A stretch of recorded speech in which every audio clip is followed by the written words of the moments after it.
两个竹马再一次因为女主将我扔下了马车。陛下哥哥震怒，下旨赐死二人。他知晓我心悦他们，准许我从二人之间选一位做驸马，可免于死罪。我纠结不决时，眼前出现弹幕：死女配看着江公子干嘛？他是金科状元，和他这个草包公主连共同话题都没有。人家跟女主吟诗作对的时候，他只会吃绿豆糕，娶她就是毁了下半辈子。江公子宁愿今日死在这里。宋小柿子头都快埋进地下了，他宁肯掉脑袋，也不想让女主误会，巴不得死女配别选他。我猛地抬头，果然他们一个躲避我的目光，一个死死低着头。女配看看克制隐忍的哥哥吧。封批陛下喜欢他10年了，今天他选谁，他杀谁。一旦女配真选了，晚上就会落到个瞳孔失焦的下场。我猝然转头，高位之上，陛下嘴角噙笑，幽深如墨的目光看着我，像饿狼锁死了喉咙。大家好，欢迎收看达达听书。因为我没给赵婉儿准备她喜欢吃的桃片糕，两个竹马在半路将我赶下马车，我徒步走了5个时辰才回宫。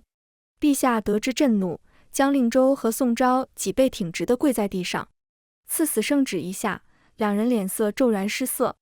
朕知道你心悦二人，你从他们之间选一个做驸马，朕免他死罪。可我一个都不想伤害，我犹豫地看向他们，纠结不决时，眼前浮现出一排排弹幕。不是吧？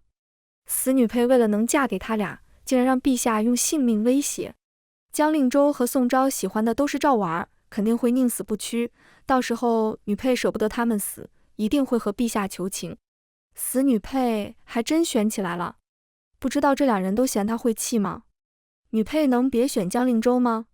他需要的是一位能和他谈论古今的妻子，不是对牛弹琴的公主。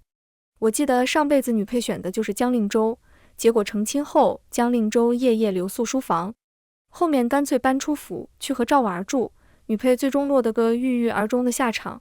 她死的时候，江令周正陪着赵婉儿生孩子呢。看到弹幕上的话，我痛到窒息，下意识看向江令周，他以为我要选他，当即蹙眉，朝陛下行了个礼，回禀陛下，臣已心有所属，不能迎娶运安公主，愿一死谢罪。江令周不怕死吗？当然是怕的。他本来还担心陛下是真动怒了，可听到让公主择驸马的话后，他脸上的表情瞬间变成一副就知道是这样的不耐烦神色。公主为了嫁给他真是无所不用其极，竟然让陛下假意赐死，逼他妥协。江令周的话像锋利的钝刀，狠狠捅入我心脏。我将目光移到宋昭身上，宋昭上辈子为了赵婉儿一生未娶，宁愿抗旨不遵，也绝不娶女配。他将赵婉儿的孩子当成亲生子一样培养，心甘情愿用家族势力庇护母子二人。我朝律法外事不得扶正，宋昭用一身战功换取赵婉儿嫁给江令周，成了状元夫人。宋昭厌恶地将头低下，左手握拳行礼：陛下，臣亦有喜欢之人了，求陛下治罪。我指尖掐进肉里，心脏像被针扎一样。皇兄连一个眼神都未曾看他们二人，他轻轻催促我，似笑非笑：运安，想好选谁当你的驸马了吗？我刚开口，江令周和宋昭就一起看向我，神情同时紧张起来，生怕被选中的人是自己。我只不过是在江令周身上多停留了3秒的目光，他便黯然地垂下眸子，眼睛像是撒了一层灰，失去了往日的神采。女配别选江令周啊，他只有和赵婉儿在一起才会真的开心。心疼江令周，刚才他察觉到女配的目光，眼睛一瞬间失去了光亮。明明就差一点，江令周就能和赵婉儿在一起了。昨晚两人都交换了定情信物，偏偏被女配横插一脚。宋昭要不是看在她是公主的份上，连和她说句话都觉得恶心，偏偏死女配意识不到两人有多厌恶她。原来他们二人根本对我无意。我正欲开口和皇兄说谁都不要时，弹幕吵得更加激烈。傻 X， 他还真以为陛下让他选驸马呢。女配快看看克制隐忍多年的陛下哥哥吧。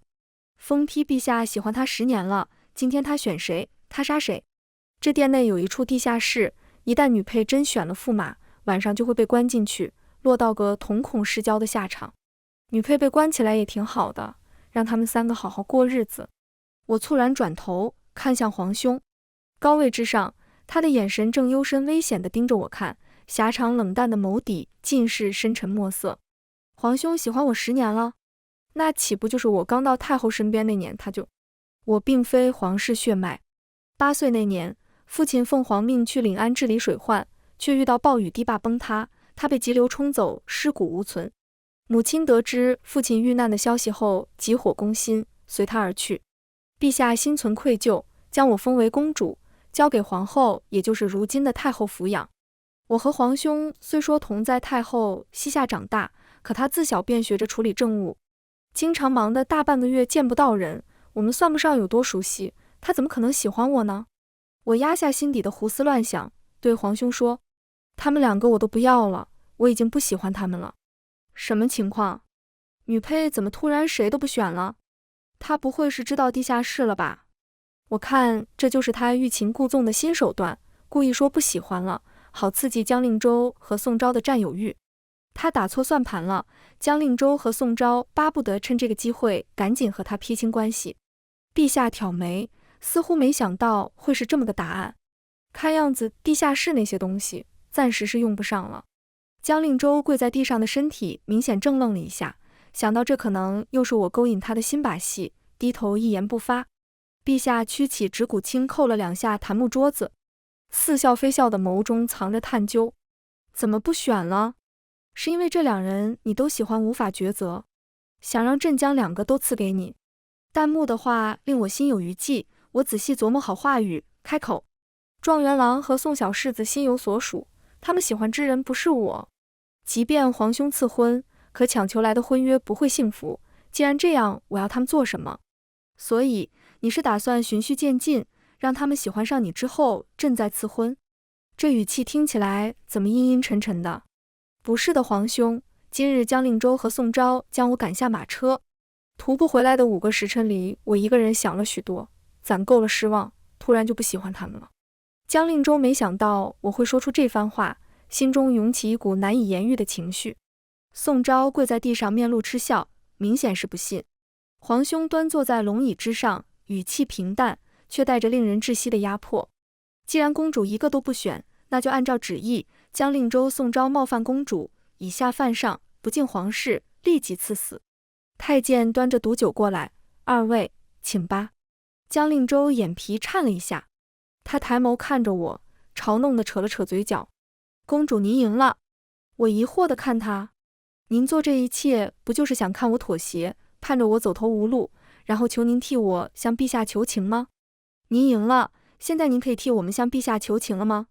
恶毒女配赶紧去死啊！她竟然要敲碎江令周的傲骨，逼他求他，这跟直接杀了江令周有什么区别？就算女配用皇权逼迫江令周娶她，也只能得到江令周的人，他会替赵婉守身如玉一辈子，绝对不会喜欢上女配的。等到女配和上辈子一样无儿无女，抑郁而终，我就大快人心了。我轻轻蹙起眉头，我没有，如果你觉得我是在逼你，那我现在就可以离开，等你喝完毒酒我再回来。女配在说什么鬼话？她是被人夺舍了吗？那可是她最爱的江令周啊！我就不信女配真的敢离开，她肯定是看到赵婉和他们共乘一辆马车回来，拈风吃醋了，想用这种办法逼江令周哄哄她。江令周前几日哄赵婉，那是人家之间的情趣，女配竟然还攀比上了，也不看看江令周愿不愿意哄她，真是搞笑。江令周脸色难看，运安公主，您能不能别闹了？我不想再理会他，看向皇兄，若无事，臣妹想先回宫。陛下神色淡然，眼底却闪过一丝笑意。我行了个礼，转身往外走。门外，被侍卫按在地上跪着的赵婉挣脱束缚，径直跑进殿内，与我迎面撞了个满怀。公主，我恳请您救救令周和阿昭吧，我愿意成全你们，自此永远离开京城，再也不出现在他们面前。江令周眉头紧锁，立刻紧张地开口：婉儿，此事与你无关，你快出去。赵婉儿轻轻摇头，哭得楚楚可怜。你们都是因为我才落得这般田地，公主殿下，恳请您向陛下求求情，我愿意替他们饮下这杯毒酒。我停下脚步，冷笑。好啊，既然你要揽下这以下犯上的罪名，本公主成全你。李公公，将毒酒给赵姑娘。李公公向陛下投去一道询问的目光，见陛下应允之后，这才将毒酒换了个方向。赵姑娘请。赵婉瞬间怔愣，张了张嘴，却一个字也没说出来。是我看错了吗？我怎么看到赵婉明显愣住了，好像根本没有要替他们两个喝毒酒的意思，感觉就是客气一下。原来不止我看出来了，赵婉不会以为女主会和前几次一样，主动去向陛下求情。她提出替喝毒酒其实是为了抢占功劳，但是没想到女主真的会让她替喝。胡说八道什么呢？谁面对死亡会不害怕？婉儿虽然是女主，但也是个普通人啊，还不能让她害怕一下吗？明明是死女配的错，为什么要怪到婉儿身上？如果不是她仗着公主的身份不放手，他们三人早就过上幸福日子了，又怎么会落到今日生离死别的地步？宋昭眼睁睁看着2杯毒酒被摆在赵婉面前，她额头上青筋暴起，挣扎着想要起身。婉儿，别喝，不准喝！她怒目圆瞪地看向我，厉声道：运安，你有什么事冲我来，别伤害婉儿。可她一个人如何能敌得过10几名侍卫，只能被死死按压在地上。赵婉儿哭得我见犹怜。令州、阿昭，这辈子能够遇到你们，和你们成为挚友，我此生无憾，愿我们下辈子还能相遇。他抬手去端酒杯，颤抖地停在半空中。江令州望向我，带着几分妥协说：公主，臣愿意迎娶您，这件事能否就此作罢？这是我第一次看见江令州脸上这般恐慌。死女配就非要拆散江令州和赵婉儿才算开心吗？又不是第一次被扔下马车了，不过走了5个时辰而已，又没受伤，女配一定要闹出人命来才满意吗？江令州娶了不爱的女配后，他后半辈子都不会再开心了。3项奔赴的爱情被女配给拆散了，他们3个之间从来都不是单方面付出。赵婉儿愿意替他们喝毒酒，江令州和宋昭愿意为他娶恶毒女配。就在这时，侍卫进来汇报江相国和宋国公求见。赵婉儿悄悄松了口气，还好她让侍女去报信了。2人进来，径直跪在地上，后背的官服全部湿透。宋国公，陛下，臣教子无方，罪该万死，求陛下念在臣只有这一个儿子的份上，饶他一命。臣愿意交出兵权。江相国，臣愿用官位相抵，辞官隐退，从此不再过问朝堂之事。陛下神情冷漠地扫了他们一眼，眉宇间透着不容置喙的决断。既如此，就依你们所言。至于他2人，杖责200。我在心底暗自思忖，原来皇兄此举是为了收回这2人的兵权。就在我走神时，殿内只剩下了我们2人。他一双好看的桃花眼半眯起，收回兵权只是顺带，朕今日主要是想给你出气。我愣了下，难道弹幕说的都是真的？我微微点头。那天之后，我再也没去找过江令州和宋昭。2个月时间转瞬即逝。这天我陪太后用完膳，在御花园闲逛，想到皇兄这段日子每天都来找我，各种稀罕物件全都一股脑地送进我宫里。弹幕更是彻底放飞，越来越黄，全都是虎狼之词。我不禁认真思索起和皇兄的关系。我皱眉的样子看在弹幕眼中，却被曲解成另一番意思。看来女配很快就要忍不住去找江令州和宋昭了。那天我看女配决绝的样子，还真以为她放弃了。怎么可能呢？女配可是连传家玉佩都给江令州了。她就是想闹脾气找存在感，没想到江令州根本不在意她。这段时间都是女主在照顾他们2个，3人在青屿巷买了个院子，已经住到一起了，生活得十分滋润。女主千万别去祸害他们了。看到这条弹幕，我想起来确实有这回事。几个月前，赵婉儿整日黏在江令州身边，为了宣示主权，我强迫江令州将玉佩带在身上。不行，我要去拿回来。我带着身边的小乔出宫，顺着弹幕提起的青屿巷找过去。我靠，女配是怎么知道他们3个人住在青屿巷的？按照女配对江令州和宋昭的占有欲，肯定一直派人监视着他们，知道他们住在哪自然不是难事。我还以为女配能忍多久，这不又迫不及待找过来了。我推门进去，满院子鲜花被打理得极好。江令洲正下厨给赵婉儿做桃片糕，宋昭在舞剑。听到开门声，三人齐齐看过来。江令洲眉头紧皱，顾不上厨房还在烧火，挡在赵婉儿前面，语气冲冲地说：“公主不是说不喜欢我了吗？怎么知道我和婉儿住在一起，又找来做什么？”我指着她腰间挂着的云纹金珠玉佩，淡淡一笑：“既然你和赵婉儿互定了终身，我是来拿回玉佩的。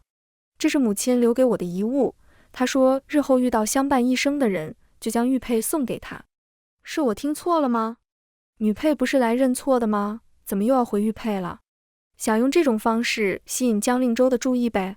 如果江令洲真把玉佩还给他，女配肯定不敢拿回去。死女配又嘴硬了，她说两句服软的话，江令洲不就原谅她了吗？江令洲明显怔愣了一下，你怎么会知道？那日在御前，你是因为这个才说出那番话的。赵婉儿款步走来，轻柔地挽起他的胳膊，声音温婉：那晚花前月下，我确实和令洲海誓山盟，互定了终身，多谢公主愿意成人之美。他朝我行了个礼。江令洲没有说话，一脸凝重，抿着唇若有所思。我面无表情，既如此，那便将玉佩还给本公主吧。江令洲眼底是浓浓的不相信，他嘲讽地勾了勾唇：公主一直这么演戏，不累吗？这次为了逼我服软，连玉佩都舍得要回去了。我看他没有要摘的意思，凑过去拽住玉佩，一把扯了下来。江令洲脸色瞬间变得难看，这可是公主自己拿回去的，日后我可不会再佩戴。我扫向他们三人，声音冷下：你以后没资格佩戴这块玉佩了。从今以后，我不会再追着你们，我们再无关系。我无视身后脸色难看的三人，转身离开。金銮殿内，刚从地下室走出来的谢无眼，听到侍卫汇报我出宫找江令洲后，周遭气息瞬间沉下。他嘴角勾起一抹笑意，低沉嗓音在偌大的殿内回荡：韵韵，你还真是不乖啊。我从江令洲那里离开没几步，就被人从身后打晕。死女配终于被关进地下室了，再也没人打扰他们仨过日子了。好激动，瞳孔失焦的名场面就要来了吗？还以为女配逃过选驸马后就不用被关地下室了，没想到封丕陛下听到他去找江令洲的消息后，直接命暗卫把他抓了回来。接下来女配的日子怕是不好过了。周围黑漆漆一片，只有些许光线顺着缝隙溜进来。原来这就是谢无眼给我准备的地下室。弹幕映入眼中，我在心底冷笑，面上却不显。皇兄，是你吗？女配怎么会知道是陛下干的？正常反应不应该是被绑架了吗？女配不会是知道地下室吧？怎么感觉她在将计就计呢？怎么可能？这地下室虽然昏暗了些，可只要仔细看，还是能看到封丕陛下坐在床榻边的。话音刚落，我便被扯进一个强有力的怀抱之中，携裹着凶狠意味的吻落下，像是要将我揉进身体里。刹那间，我的大脑一片空白，除了嘴唇上的那丝触感，再无其他感觉。谢无眼的目光漆黑一片，整个空间都充斥着令人窒息的压迫。他质问道：不是说不喜欢他了吗？为何你又要去找他？你又在骗朕？我疑惑地拧眉，此时我已经顾不上多想，连忙拽下身上的玉佩。我是去问江令洲要回玉佩的，那是我母亲留给我未来夫婿的。如今我既已不再喜欢他，自然要将玉佩取回。谢无眼身体陡然一僵，似是没想到如此。他薄唇紧紧抿起，脊背紧绷得如同拉至极限的弓箭。韵韵，这下轮到我瘪瘪嘴，眸子里浮现出一抹雾气。皇兄，这是哪里呀？我闷得有些喘不上来气，你抱我出去好不好？我话音刚落，地下室的气压骤然降低。谢无眼并未立刻说话，他凝视着我看了好久，似乎在纠结犹豫，是放我离开，还是将我囚禁于此。我抬手轻轻拽了拽他的衣袖。皇兄，我们出去好吗？半晌之后，才传来谢无眼缓缓开口的声音：好。谢无眼站起身，动作略显僵硬地将我抱起，向外走去。什么情况？我期待已久的名场面呢？女配2句话就把这么刺激的场景一笔掀过了。不是吧，不是吧？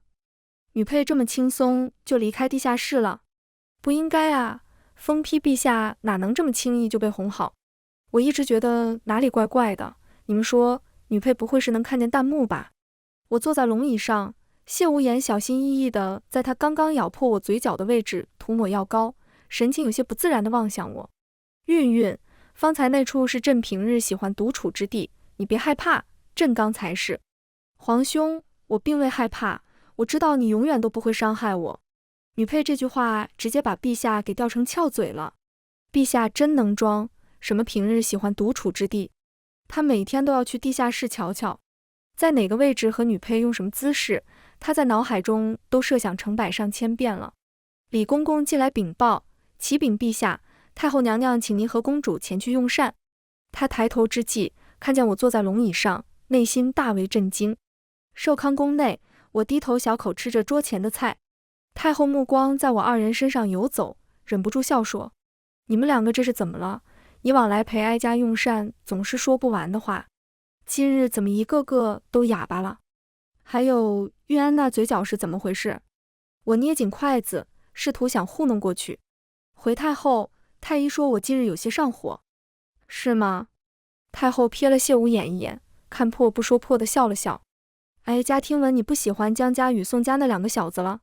是的，太后，你如今也到了婚配的年龄，哀家有个侄子，相貌堂堂，品行端正，不如哀家为你们赐婚，你意下如何？我还没来得及开口，谢无眼直接打断了这个提议。不可！沈之白整日沉迷于武学，一心想要上阵杀敌，根本无心成家立业之事。玉安嫁过去，岂非独守空房？太后嫌弃地看他一眼。那哀家还有个外甥，满腹才华，温润如玉，玉安肯定喜欢。哀家明日让他进宫来，你2人见上一面如何？不可！你那外甥马天才对古籍诗书痴迷到了极点，他曾当众出言，希望能和书籍共度一生，他更配不上韵安。这也不行，那也不行，陛下干脆向太后说，他和女配最般配得了呗。太后明显是看出了陛下喜欢女配，在故意刺激他呢。太后带着满脸吃瓜的神情看他。陛下轻咳2声，解释：韵安近几日没时间见您的外甥，西域派使臣觐见，筹备宴会之事，朕准备交给韵安来办。我直愣愣地抬头，可我不会啊。陛下轻挑眉梢，早晚是要学的，就从这次开始吧。太后心照不宣，并未戳破他的那点小心思。接待使臣之事，通常是由皇后负责筹备。他登基已有多年，后宫却空无一人，以往都是他帮着操办。如今看来，这小子对玉安的感情是连藏都不藏了。自从我拿回玉佩后，江令周心里便十分慌乱。几日后，接待使臣的宫宴上，他突然拦住我的去路：“你近些日子为何不来找我了？江公子莫不是得了失忆症？本公主已经和你毫无瓜葛，凭什么要去找你？”江令周闻言，眉头紧蹙：“韵安，我始终在等你向婉儿道歉。我仿佛听到了什么荒诞笑话。江公子还是将心思放在正事上吧。本公主听闻，自从相国辞官后，你在翰林院变成了虚职。”江令周脸上闪过几分尴尬之色，他叹了口气，抬手来摘我腰间挂着的玉佩。“别闹了，韵安，我知道那日将你赶下马车，你受委屈了。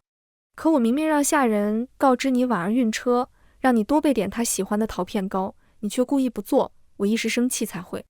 我这就将玉佩重新戴上，免得你这个小粗包生气。”我往后退了一步，躲开他伸来的手，怒声呵斥：“放肆！谁准你碰本公主的？且不说这桃片糕无人告知本公主，即便本公主知道，也没有给赵婉儿准备的道理。女配竟然不让江令周触碰玉佩，要知道上次他可是半哄半威胁，才让江令周勉为其难的同意佩戴的。惺惺作态，江令周主动来找他，这女配心里恐怕都乐开了花，表面上却还在这儿故作姿态。女配又开始挑拨离间了。她要是不想准备桃片糕，直说不想就好了，居然说不知道这件事。女配也不想想，江令周是会相信她，还是会相信赵婉儿？只有我的关注点不一样吗？江令州一介臣子敢这么和公主说话，不就是仗着女配喜欢他吗？还让公主道歉，好大的脸啊！公主为什么不能道歉？要不是她没准备桃片糕，婉儿能一路难受的呕吐不止吗？真搞笑！你的意思是没有公主做的桃片糕，赵婉儿就不用出门了吗？江令州被我呵斥得愣在原地，一时间竟有些回不过神来。我冷笑一声，随即转身离去。宫宴正式开始，西域使臣献上舞蹈，他们赤足踩着鼓点旋转，金铃叮当。一舞结束，西域使臣拍手大笑：“陛下觉得我们西域的胡旋舞如何？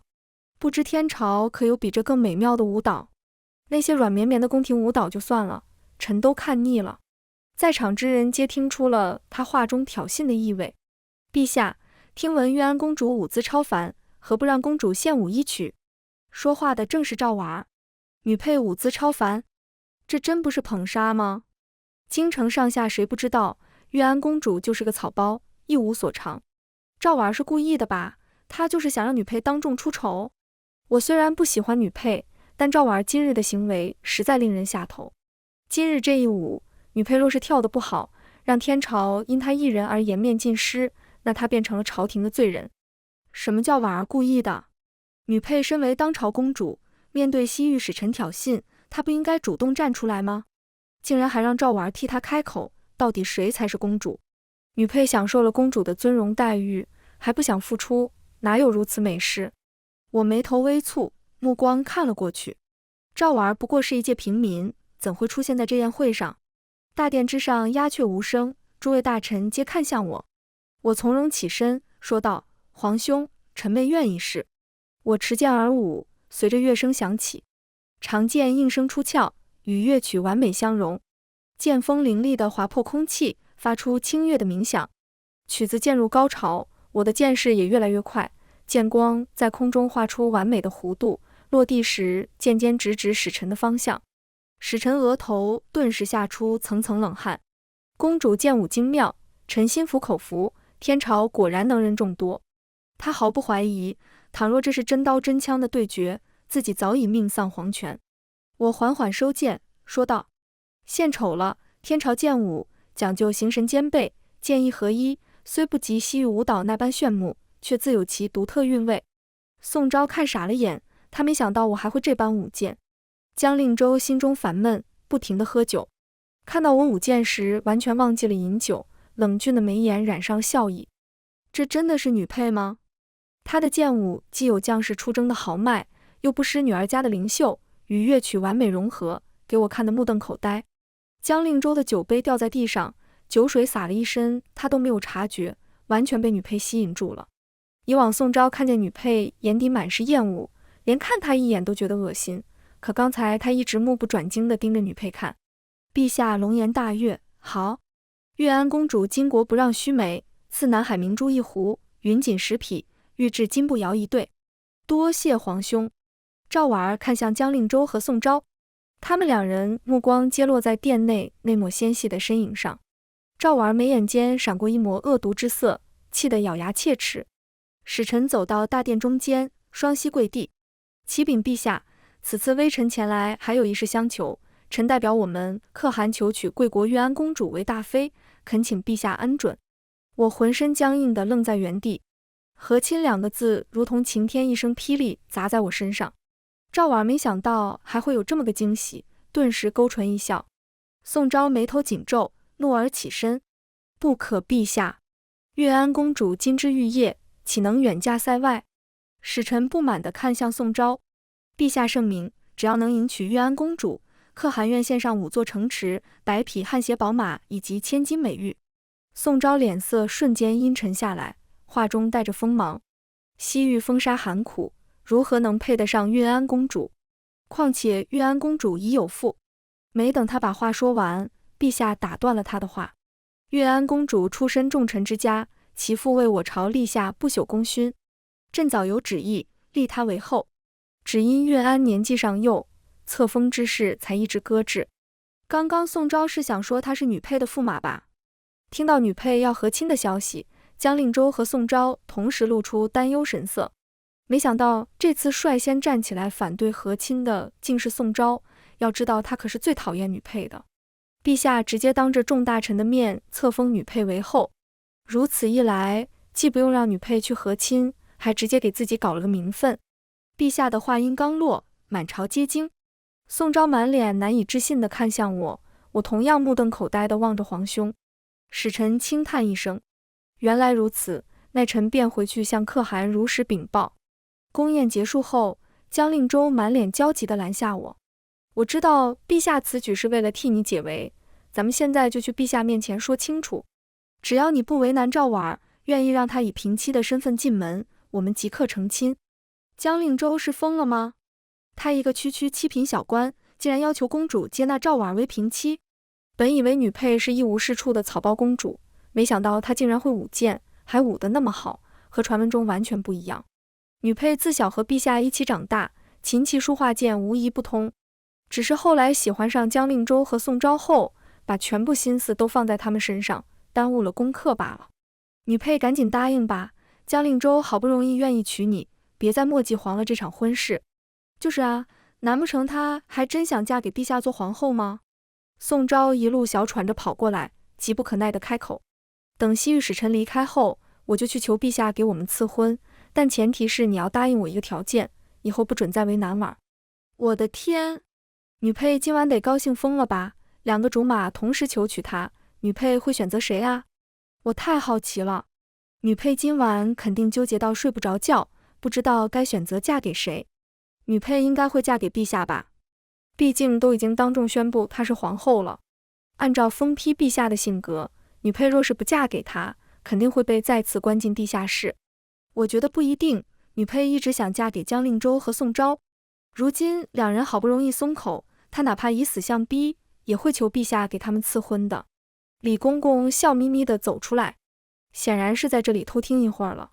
皇后娘娘，陛下在前面玉湖边等您。听到这个称呼，江令周和宋昭脸色瞬间难看到极点。谢无眼负手而立，站在玉壶前，一身暗黑金线龙袍，薄唇紧抿，携着与生俱来的尊贵与威严。运安，从你8岁那年来到母后身边，朕就喜欢上了你。那时候你小小的一只，整日哭个不停，朕还特意为你制作纸鸢来哄你开心，你还记得吗？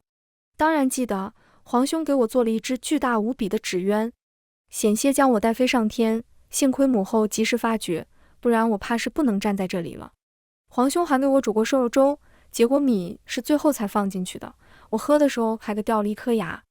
谢无眼，他轻咳一声，不想再提那些糗事。思虑片刻，谢无眼还是决定坦白地下室。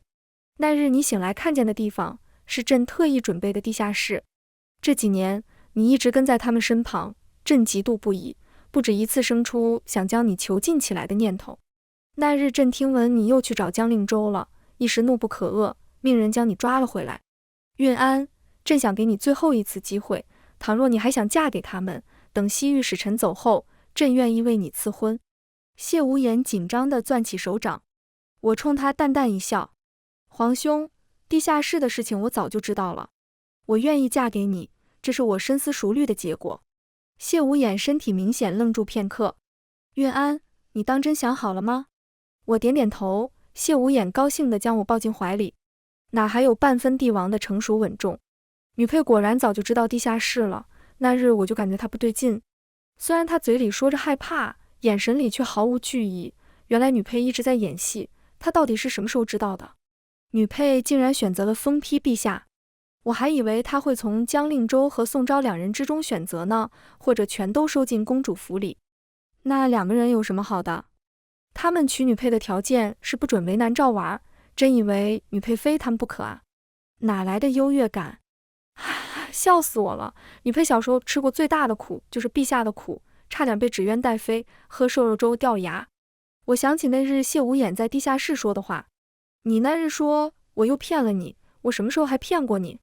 谢无眼沉思片刻，上辈子，你可能会觉得荒谬，可朕真的有上辈子的记忆。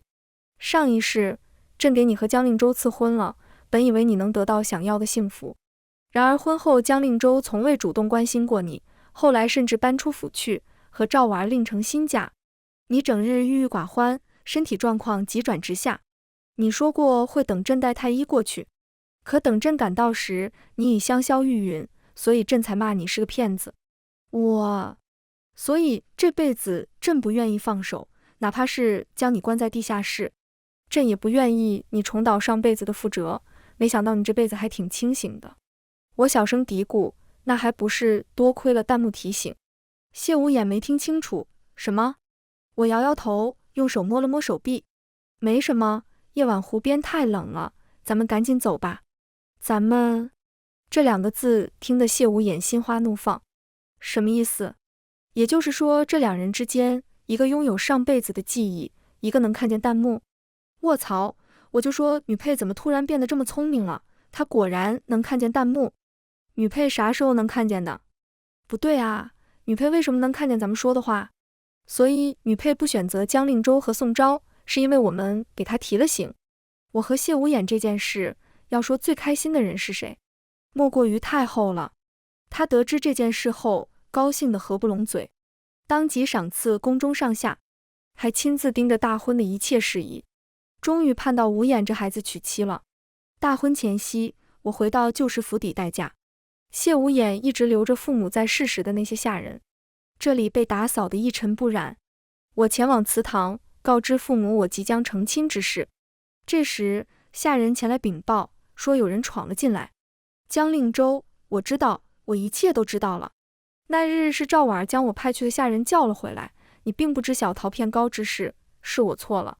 我不应该赶你下马车，更不应该让你徒步走了5个时辰。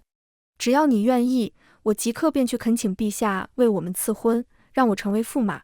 宋昭，我已将赵婉送走了，她永远都不会再出现在你面前。我也会去求陛下赐婚，只要你愿意嫁给我，我这辈子绝不纳妾。我眉头紧皱，已经晚了，本公主对你们已无好感。追风、宋克。追风是谢无眼的暗卫之一，那天就是他将我劈晕的。江令周难以置信我会突然不爱他了。你喜欢我这么多年，不可能说不爱就不爱的。你还在生我的气，对不对？这样行不行？我也徒步走上5个时辰，只要你能消气。我已将赵婉送我的定情信物还给他了，我们就当做什么都没发生，重归于好，行吗？宋昭甚至提出愿意2夫共侍公主。谢无眼担心我的安危，府邸周围全是暗卫，我直接让人把他们扔出去。府邸终于清静了。追风回来后，邀功似的和我汇报，皇后娘娘属下将他们劈晕，扔到后街的巷子里了。我似笑非笑，追风，你手劲挺大啊，那天劈晕我的那一掌，我脖子酸痛了好几天。追风，帝后大婚那日，天气晴朗，风和日丽，我身着凤冠霞帔，金丝绣凤的嫁衣，威仪数丈。礼官高唱，及时到，百官伏拜，钟鼓齐鸣，祭告天地，饮酒合卺。江令周和宋昭2个人跪在队伍末端，抬头看着我一步步走向谢无眼，心如刀绞，双目猩红。谢无眼掌心的温度透过嫁衣传来，浑厚低沉的声音响起：朕以天下聘卿，今告宗庙，此生不立后，不纳妃嫔，后宫虚设，唯卿一人。